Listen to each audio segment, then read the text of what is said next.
Let's roll. Cue the music.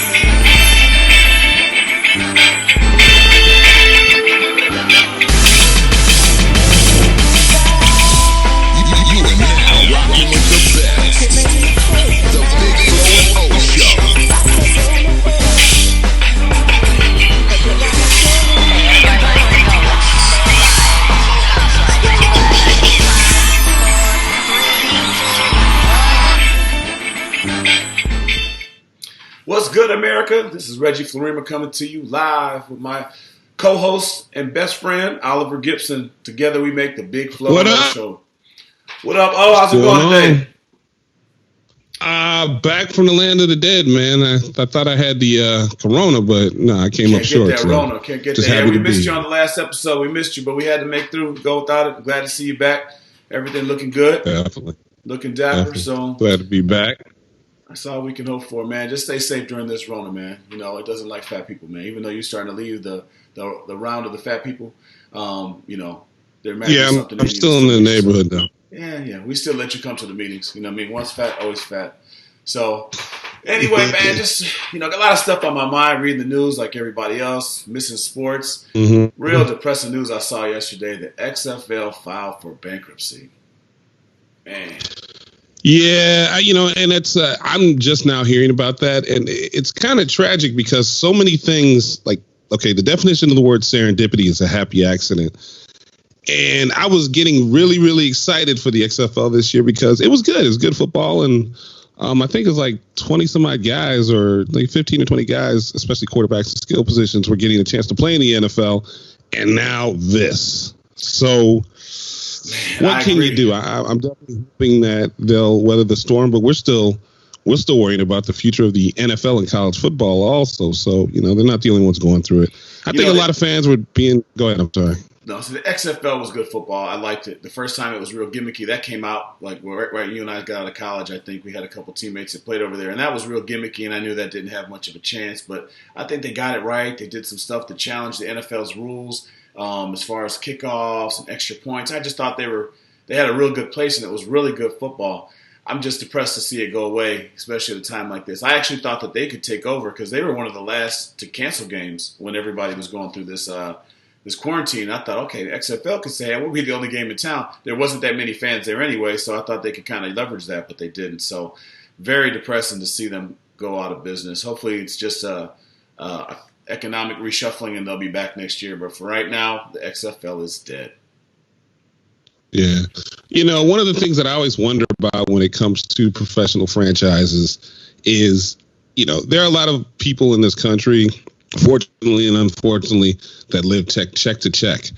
I wonder what the budgets are for a lot of these sports franchises. Like, I was having a conversation with a friend of mine the other day, and we were talking about salary caps in football. And I was just wondering, you know, is there ever going to be a point where basically salaries start, like they're pushing the price of a ticket? Mm-hmm. And I just wonder, do franchises live season to season, or what kind of budget do they build in order to carry over to the next season?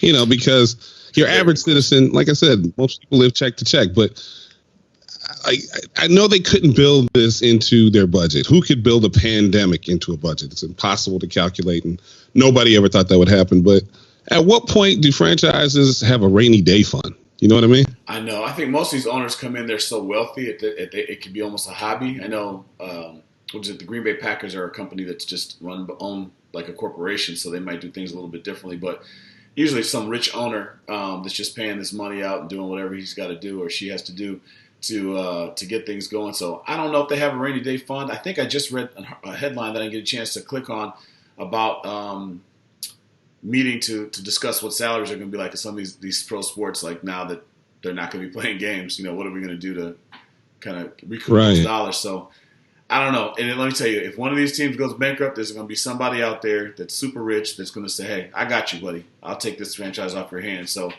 you know, it's never going to lose its value. Maybe there'll be somewhat of a short sale, but I don't see it being too bad. Somebody will come in and pick it up right away.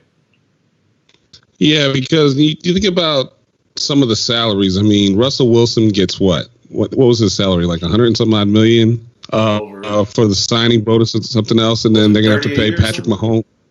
30 or Did you 40? say? Was he 30 million a year? Yeah, 35, something like that? Yeah, stupid money. it's something astronomical like that. And now, don't get me wrong. Now, being a former pro football player, I reap the benefits of fans' willingness to always contribute to a ticket sale. But, the price of tickets has got to be getting ridiculous at a certain point. I know when I was playing, if you were a player and, you get so many tickets, like a franchise will give each player 2 tickets, and then you have to pay just like everybody else for the additional tickets.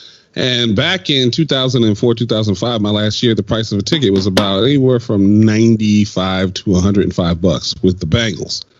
Now, extrapolate 15 years later, and salaries having incrementally, and I don't get me wrong, I was a former player, so I'm pro athletes getting paid, but exactly. But at what point does a fan say, I'm not going to pay $280, $300 for a single ticket, and then you try to bring a family of 4, that times 4 is $1,200 for one football game. I mean, where's the ceiling going? Vacation for most people in America. That's a family vacation. You could go to the Dells for a week, probably. You could do a lot of different things. That's a week. That's a lot of. This is not something for everybody. There's going to be the majority of America can never afford to go to a professional game. A lot of corporations are buying tickets and they're using it. It's the corporate guys. Like, I'm in corporate sales, my day job, right. And we bring people to games like this in boxes, and it's a bunch of guys like me with big, huge expense accounts that can go take other people that we're trying to court or sell to into these games. The average Joe and the average America, it's a lifetime experience to be able to go to one of these games. I mean, you're right. It can be crazy. Just for the record, to fix it, Russell Wilson's 4 years, $140 million contract. I mean, that's a lot of hot dogs, a lot of T-shirts, a lot of jerseys that you got to sell just to pay him. And now someone's got to block for him, catch the ball, run the ball, play defense, special teams, all that stuff. It's crazy. Right. And then what are they going to pay Patrick Mahomes? He's going to break the bank. Yeah. And then what did teams like Miami do? Like, didn't Miami pay Tannehill? Didn't they just pay Tannehill a lot of money? Mm-hmm. I'm not sure if it was Tannehill or whatever, but I think they paid their quarterback a lot of money. And I used to live in Miami, and I've been to Miami games. There aren't a lot of people going to Miami games on a regular just because it's Miami. There's so much other stuff to do. I just wonder how these franchises survive, and do they calculate that growth rate, and going back to the rainy day fund, do they calculate possible things like this, or do insurance companies cover that? How does that work? That's my question. I really think it's artificially inflated because of how many people are buying. The corporations are buying stuff from, beer, all the sponsors, people buying tickets. I know that you know better than I do. The NFL won't play the games unless they're sold out, and they'll black them out. But what ends up happening is towards the end, everyone wants the game to be played on TV, all the sponsors. So Coca-Cola is just going to go buy the last 2,000 tickets, or right. Or Budweiser is going to buy the last 2,000 tickets, whatever needs to happen to get it done. I think that artificially inflates it enough where it's kind of tough. And then they'll have a couple cheaper tickets out there just so they can try to say, oh, yeah, Mo and Joe, they can go get to a game if they want to. They can afford a game, or they'll find some way to come across some stuff there. So I know it's tough. But what do you think now? They're talking about, hey, we're going to try to bring these seasons back, but there's a lot of ideas kicked around about having games with no fans. What's the long-term impact on the economics of that? Well, see, that's what we have to figure out. Like, what percentage of revenue for franchises comes from ticket sales, comes from apparel sales, comes from hot dog sales versus corporate sponsors and commercials, so on and so forth. I don't know. And that's one of the things that I wish people, or the ESPN would cover more, of the economic ramifications of this pandemic on NFL football, college football, because we don't really think of what percentage comes from. Like, I think college is a little more insulated, but when you have these high salary caps, in high budgets of player revenue, you got to wonder what the long-term effect is going to be. And that's something you just never hear about. And I know they don't want to, don't get me wrong, I don't want anything to happen to the NFL because a lot of my benefits still come from it. Yeah, it's one of the most well-run organizations in the last 50 years, but it's got to have some detriment. Yeah. When you look at, so I just did a quick Google search. The average NFL ticket's $151. Would you say about the average capacity is 40,000? Probably NFL stadium, you think 40,000? About 50,000, yeah. All right, so at 40,000, it came up to $6 million per game. So let's call that. I got that off. Let's say let's call it $7 million per game before you sold a beer, before you sold a hot dog, before you sold pizza, parking, before And the there's local economy, also luxury suite sales too. luxury suite sales, and all the different things that come with that. So you got to think at least double that number from the ticket, right? If you think, or is that am I going too far? $150 per person. Not at all. You're going to spend for your ticket. Okay, let's say you're going to spend at least another $50 on yourself, right? I mean, per person on average, because some people are going to lose their mind. But then it's the local economy. Think about look at the LeBron James factor when he left Cleveland, how it impacted just the area around the stadium. So you just see how much the games do. That's one person, but how much the games do. So the scary part is if people get used to watching it. I mean, they had to have the blackout rules because people start to really get used to not going large crowds and maybe starting their own little tailgate traditions that they start to really get attached to and say, maybe we won't go to these games. Maybe we're going to have fear of large crowds for a long time in this country because we never really thought about going to a crowd and getting some pandemic hitting you and killing you. I don't know. The recovery might take a lot longer, even if they have the stadium. And is it worse if they? I don't hate to say this because I want them to do it so bad, but is it worse to do the games with no fans and then let people get used to not going? You know what I mean? Yeah. I don't know. That's a big shift. And the problem is just like anything else in our economy, things evolve, but there's usually a time for evolution. This is such a quick transition into possibly changing our way of life that I don't really know if, we could survive a detriment like this. But like I said, I just wonder, how much overflow in budget they have from year to year. So. It's one of those things that it might not survive in some capacity, but someone would always pick it back up because the need is still there. So if somebody goes out of business, so one of these airlines or something, switching topics, will go out of business or somebody, we're going to need to fly again. So there will be, that service isn't going to go away because it's all supply and demand. Someone's going to need it. We want to watch some sort of entertainment-wise sport. So if an owner goes bankrupt specifically, someone else pick it up. Just like, my analogy is, you and I might open up a franchise of a Burger King or a Subway sandwich, and you and I might go bankrupt, but somebody else will come out there and buy it, put that same Subway, and they'll keep that thing going, pump some more money in it because they know that people still want sandwiches. The desire for football right now is so great, that I don't know what could kill it. They've been trying to kill it with concussions so much that they're changing the game, and we're not letting it go as a society. We want to see gladiators, right? We want to see warriors. We want to see people go out there and beat each other to death. And that's how you and I pay for our education. So thank you. Yeah, true indeed. And speaking of education in college football, my son plays for Southern Illinois University. Go Salukis. And today they had he's a Saluki, man. And today they had a virtual team meeting via, I don't know if it was a big Zoom meeting or whatever, and he had his end of the year meeting with the coaches, and I'm thinking, that's pretty soon. And he said, as it looks right now, most people that live off campus aren't going to get their summer checks, which is basically an indication saying that there's not going to be any summer school. And as you and I know, summer school, if you're a Division I football player, is darn near mandatory for both training and education purposes. So it's looking like nobody's really going back until possibly September with the rest of the season. With the rest of the students. So how do you think that'll affect college football? Because we're still waiting on that also. So I talked to a D3 coach the other day, a friend of mine, and he said he thinks there'll be a season. He thinks it'll be abbreviated, and they'll just get a later start. You and I have had conversations off the air many times where I'm thinking my biggest fear I have, and having a son also who plays football, is that our kids will not be trained enough. And this is not one of those sports that you can just kind of pick it up and just go and get into shape, man. If you haven't been lifting for the whole year, if you haven't been running, doing things, you're going to get hurt. People are going to get hurt a lot. So they're going to have to factor that in.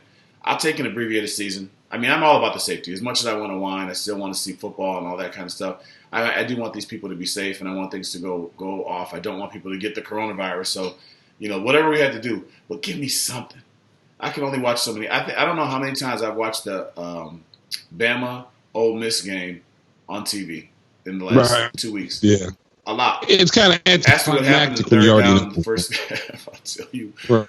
Man, right. Yeah, I told you I watched the I watched the Notre Dame game from 2010, Michigan State versus Notre Dame, and I had actually forgotten until the last moment and realized that Michigan State won on the last minute. And it was like, yeah. I was like, I can't do this anymore. I can't watch all games. But I watched the national championship game a bunch of times.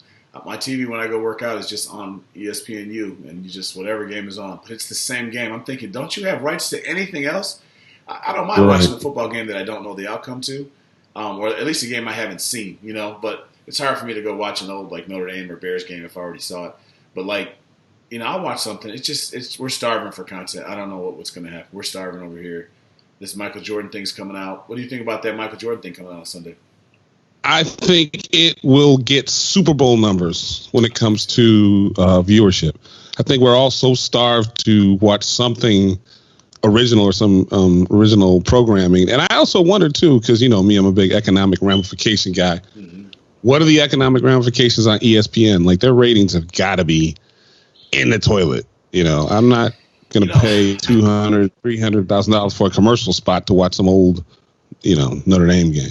That's the trickle down because, they do have old content they still have rights to. Obviously, those games I'm showing you on ESPNU, those must be something they have some sort of special rules to because they have to have a library that they don't want to pay, but they've paid for. All right, we'll just send Bama a check. We'll just put them on there 50 times and do whatever. But to your point, who's advertising that? People have to be watching something, though, right? So I guess they're still doing the Nielsen ratings and all that kind of stuff. However, they measure that stuff, and there's probably new economics. But, they don't play they're not having their guys. Actually, I take it back. They are having their talk shows. People just doing those remote. It's just less to talk about, So those things go out. Gosh. Go ahead, I'm sorry. No, I'm just saying. It's just depressing. The whole state of affairs is depressing. But go ahead. Yeah, but people are going to still get something for their economic value. But like, I got a buddy who probably had every ESPN there was, and then he went and canceled them because he's like, why do I keep paying for these extra channels on my cable package when I can't watch anything original? So I think the what's it called? The Last Dance, the Bulls special is going to be probably one of the most watched programs. Mm-hmm. This year, obviously, because, man, we're all starving for some more sports. The important thing is health. I'm sorry? You should think it probably would have been like that already. And now couple that with the fact that everybody's going to be home. Now I won't just be watching it. I'll be watching it with my wife, my daughter, my son will be watching. You know what I mean? The whole family. No one's got anything else to do. So I look forward. Jordan, I saw a quote that Jordan put out. And, again, it was on the internet, so I didn't verify it. But he said he's worried a lot of people aren't going to like him after seeing this series. Probably not. I heard Jordan wasn't the nicest guy in the world. So I've never heard probably not. That's like most athletes, and that's why I think we should teach our kids. Remember the Charles Barkley ad about 20 years ago? I am not a role model. Yeah. Most professional athletes, like one of the things that I've always said personally was I never wanted to meet guys that I thought were sports heroes because I figured like they would disappoint me. Right? Yeah. I don't know. Michael Jordan is a fierce competitor, and sometimes you get a whole bunch of different personalities with those types. But yeah, it'll be fun to watch. I'm definitely going to be tuned in, just like the rest of America. Yeah, people said this a lot of times. Jordan definitely benefited from the era that he grew up in because nowadays you can't do anything. Everyone's finding things out. They're taking pictures, social media, putting you out there at restaurants or whatever. But now I've always heard, ironically, I've heard Dennis Rodman is one of the greatest dudes you'll ever meet. And I worked back in my martial arts days. One of my instructors was a bodyguard, and he worked for Jordan. And he heard Rodman. He said Rodman is about the nicest guy you ever meet. Almost to a fault where every person he meets is not a stranger and he's tipping and he's doing everything where Jordan feels like, as you used to always quote, you should be honored by my lateness type of personality and so whatever. Right. So, I think sometimes, he's out of any sports person in history, no one gets more of a pass than Jordan. Everyone's always like, well, hey, that was Jordan. Kobe did a lot of the same mannerisms as Jordan. A lot of people hated Kobe for that until he died, right? But Jordan is like, all right, well, that's Jordan. You're the greatest, whatever. You're still the greatest. I don't care. I can never hate you. Yeah,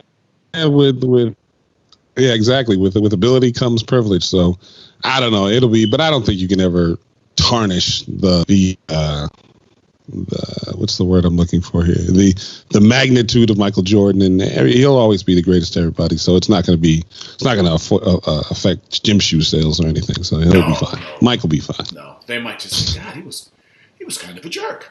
Yes, he was a jerk. Yeah. Play his game again. Guarantee he probably What was a size of jerk. I had Jordans a that you wanted Jordan. to wear again? He's still the greatest. Yeah, There's exactly. nobody who gets 100% in every category in life, right? So if you're going to be that good of an athlete, whatever, then you make your video game. They give you the characters. He didn't save any points for the personality side. He's a jerk. He just took jerk. I don't care. But you do have to remember too, they're only going to do so much because it's an ESPN show, and ESPN still wants to be in the favor of Michael Jordan, so it's not going to be that much of a detriment to his character. You know what I mean? They're not going to go deep into his griminess. Yeah, because Mike Jordan does have some griminess that he has created. So yeah, but it's good. Again, as you mentioned, you can't be there. So things are switching changing. gears a little bit. Since we've been talking about ESPN and the lack of sports, one thing I have been seeing a lot, and I don't know if this irritates anybody else, but it irritates the hell out of me, but I have to be careful in why I talk about it, is the Microsoft commercial in which the San Francisco 49ers talk about the female assistant coach. And most NFL or ex-NFL players I know that have been trying to get into coaching, I wonder if Microsoft has any clue how many black males they rubbed the wrong way with that commercial. And trust me, listen, it's funny because I'm sorry. I would say, look, before we go there, you and I have had plenty of conversations on there, so I know my wife and mother-in-law and maybe my mother might listen to this someday. I have no problem with the advancement of women in sports. But when it comes to football, no one has paid. This is a dues paying thing. There's 32 NFL teams. There's 32 head coaches. There's very few people who can become owners in NFL. Very few people who can become head coaches. There's definitely a long list of people who have been fighting as a people or as individuals to get those opportunities. And my argument is, what have women contributed to sports? Sorry, take that back. What has women contributed to football? I correct myself. That feel like that they already have a seat at the table. I mean, have they been high school coaches and college coaches and worked their way up? No. Have they, forever been behind the scenes making things happen? No. So how are you getting these opportunities right now and being risen up? We're still, the Rooney Rule's been around for how long? When do you think the Rooney Rule came in? 15 years ago. 15 years ago. 10, 15 years and we still need the rule because it still hasn't worked. So all of a sudden, on the coattails of the Rooney Rule, we just have women all of a sudden doing this. Women in basketball all day long. Women have been playing basketball, do whatever. I have no problem with the women NBA coach, women refs. All that kind of stuff is great. And I'm not trying to put a glass ceiling on women. I'm just saying, gosh, what has happened that all of a sudden it's your turn in a take-turn kind of sport? So, again, I went on my little rant.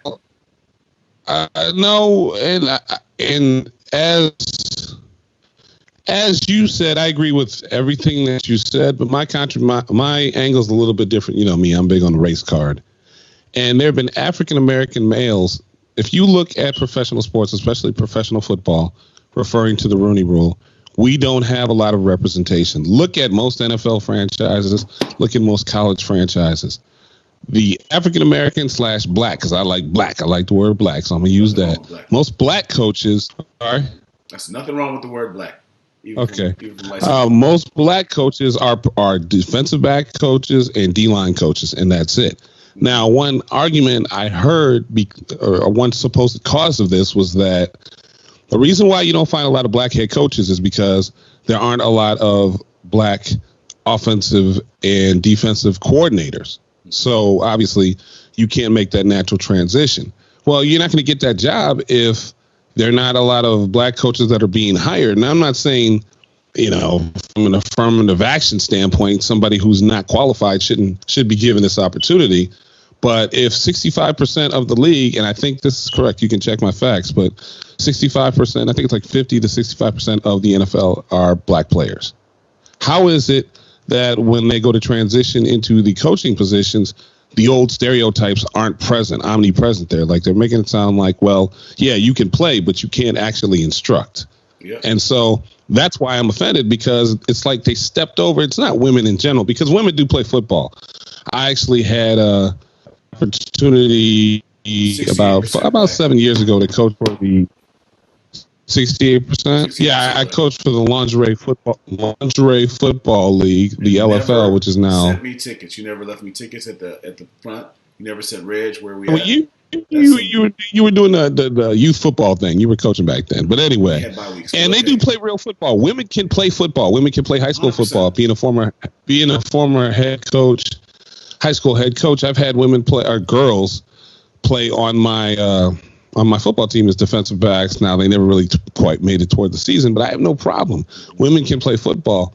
But I think you should not step over an entire category of black male coaches that are applying for these jobs. And I had a chance to have a conversation with head coach John Mitchell from the Pittsburgh Steelers once about why there isn't a large presence. And he attributed to a lot of players don't go back and kind of tag that black coach, saying, hey, he's responsible for my success, so on and so forth. So I have no problems with women playing in football. Hell, I wish women would play football. It'd be more entertaining to me. But I just think it's wrong, and I don't think Microsoft put any thought into how many guys, because Microsoft, if you watch anybody from Microsoft, you pissed off a lot of ex-players. I mean, if controversy is what you wanted when you came out with that commercial, you pissed off a lot of ex-players because there's so many black males fighting and struggling to get into coaching, and then you give a woman who, even in the commercial, she says, I've always wanted to be on a real football team. But where's their presence in high school, in college? And I think my point. you Let's need to build our go way up there like before you everybody else. actually Prove to us jump that we're up doing like something. that. What was Sorry. where was your show me the journey. Let's start working the journey. Like, black coaches started helping out in high school. They worked at black colleges, right? And then they worked in black high schools and they did different things like that. And then they kind of spilled over and got invited in and they started doing, even though they've been playing the whole time. Once the desegregation happened with the teams, we've been playing. It takes a while. You said an earlier statement that they say there's not a lot of black coaches, not black coordinators, but that's just like an excuse that someone puts out there. It's like, well, why is there not a black? It runs down to the fact of the fact that there's racism in the sport and there's ceilings in the coaches, because half these guys that we see, look at some of these guys that are great coaches now that when we were in high school or in college they were GAs that people used to talk bad to, like Wink Martindale, right? Great coach now. Some guy who's highly regarded. Remember how they used to treat Wink when we were in college? Wink was my guy, so I don't remember anybody Wink. talking Shit, to him. I'm not talking crap because listen, what my position was in school. But I'm just saying, like, Wink came in there. It wasn't like Wink walked in here and they thought this dude was the heir apparent. They messed with him all the time, man. They busted his chops all the time. They treated him real bad. But now he's a beast because he was able just to kind of rise through it, despite the fact that they treated him like little brother. He's rose through the ranks, and now he's just, highly sought after coach. And I can go, coach after coach after coach of the people talking and stuff. I remember, I won't go too far in the names, but there's just a bunch of guys that have made it, despite when they came in, it was kind of like the aw shucks coach, and people I thought would give them noogies and wedgies, and they rose through the ranks. Coach. The get back coach. Yeah. You remember the get back coach on the sideline? Yeah, the get back coach. Right. People treat you bad, and they did different things there, whatever. And I think with the black coaches, you just don't have the people that are going to pull you up and make you grow up and keep with you and stay with you until they taught you. I mean, if you know how to play the game of football and you're intelligent, I'd say at least half the guys that you see out there are intelligent enough to figure out the schemes. The other half, I don't know, but half the guys are intelligent at least. If you decided to get these guys and bring them under your wing and make them coaches and get them right, you could. I talked to my son right now and I said, look, if you want to get into coaching when you're in college, make that known. Like, obviously he wants to play in the NFL like everybody else, but like if you get to a point where you think, hey, this is going to be it for me, I'm just going to do a nice college career. This kid, Bobby McMillan, he played for Iowa State, he had a couple injuries. His dad was a coach. So he kind of figured out, I'm not going to the NFL, I'm not playing. So I believe he's either at Texas Tech or Texas Christian, one of the Texas schools as a GA, because he had that like guidance to go through and do it and say, hey, all right, you're kind of from this fraternity. Great family he comes from. His dad coached for the KISS. He coached for the Rush. Now he's coached at St. Francis High School. I'm sorry, what? Did you say his dad coached for the KISS? The KISS, yeah, that was the arena team owned by Gene Simmons that was in California. He was a head coach there. So, he's been around coaching. He's seen his dad did all the youth football stuff in high school. So, he's got that, like, in him, just like, whoever follows what their dad's going to do and they can see it. So, luckily, he's gotten pushed right into that, and he knows the path. I think a lot of things with the African-American community is we don't know, like, what we don't know, right? We don't know the trail, and you don't have anybody grabbing you by the collar and saying, listen, man, if this is what you're going to do, Make sure your reputation stays clean so that they don't feel comfortable. Don't be the guy that like isn't getting in trouble but is doing bad things because they want you to be a program. Don't be the guy with your peers that they look at and say, this goofy dude, I could never look at this guy as a coach. Carry yourself the right way, and then when you're done, as soon as you're done, you start reaching out. I mean, this guy finished playing football in December. In January, February, he ends up, at a role. We don't get that kind of stuff. We don't have that fraternity of people that are pulling you and telling you, hey, this is what you can do. None of us, when we were in school, and we have probably the least amount of coaches, I think, come out of Notre Dame that we played with out of any school for the ability that we had and the talent. I just don't think anyone was telling people how to do it and how to get there and mentoring them through that. So I don't know, but we digress. Hey, I love women. I love women succeeding in everything, but it's not time yet. I think that there's a major group of people that is ready to be treated equal, and in some of those jobs you're getting, you're jumping the line a little bit there. So I'm sure I crossed a lot of boundaries saying some of those terms, but it is what it is. But anyway, today was a great show. I think, it was a good time talking to you. I'm glad to see you feeling better. Any closing remarks? Yeah, definitely. I'm going to miss the SFL. Just, hope that everybody, we have to be careful when we bring up the race card and we bring up roles of males and females when it comes to sports. And, I think people shouldn't be so touchy and not be afraid to address it for what it is. And we all know it's a move to be politically correct and, keep things same as. And I think everybody should have an equal opportunity, but you cannot ignore an entire group and just act like, yeah, it's all good, because it's not all good. We all know that. It's not. But we'll see. Another thing, dude, you also have to realize in this society, there may be some, they might just be trying to throw a bone out there and they're really not going to get anywhere anyway. Not that that's what I want. Like, don't be disingenuous. If you're going to do it, right? I don't want you to hold ceilings on them now that they're in coaching. I don't know how many female coaches are in football. I'm not trying to say hold them back. I'm just kind of questioning, who did you pass over? But probably they're just throwing them out there, give them a couple little bones, make everybody happy, sell some tickets, and that's what's going on because that's the world that we live in. So, anyway. Man. All right, guys, we're out. You want to take us out, or should I play the music? Let's go.